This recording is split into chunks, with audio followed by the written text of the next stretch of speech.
The London Missionary Society began its work in today's Papua New Guinea back in 1871. Several groups of Christians from the Pacific Islands came to work with the mission through the Papuan mainland. The Australian Methodist Church, now known as the Uniting Church in Australia, responded to the request to join the pioneering work. The Methodist mission covered 3 independent areas. These joined together in 1950 in mission work in the Southern Highlands. In 1962, the London Missionary Society, together with the mission of the Presbyterian Church in New Zealand and another mission body, formed the Papua Ecclesia, at the time the largest single church in Papua.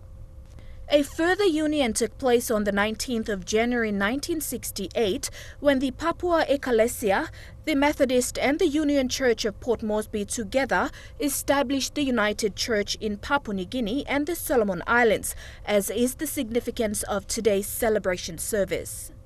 In 1996, the General Assembly of the United Church in Papua New Guinea and the Solomon Islands resolved that the existence of one United Church covering 2 independent countries should no longer be maintained. Thus, the United Church in Papua New Guinea came into being an autonomous church of its own.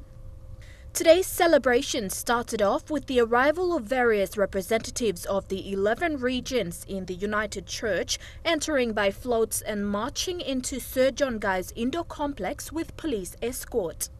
Followed by the usual church service, a minute of silence to remember early missionaries and creative dancing and other activities afterward.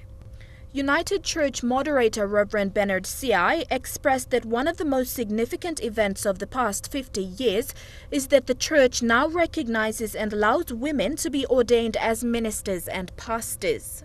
Events that took place, very significant events. One of those we have is the United Church has actually accepted the women into the ministry.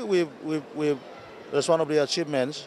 We have women who are ordained ministers of the United States in Papua New Guinea as well as Solomon Islands. So that's one of the biggest things that happen in the project we're launching for the next 50 years is to dreaming about having a college of higher education, which will turn in later on into a university, which we dream about.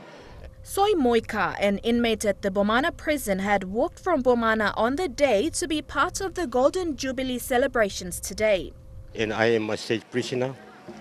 Me saving time how God will listen me. I have testimony to tell right now. I survived with one land. Left land below me, 1+ years, officer fighting me, and me die, and God saving me. Now me survive 1+ land. So God am release me.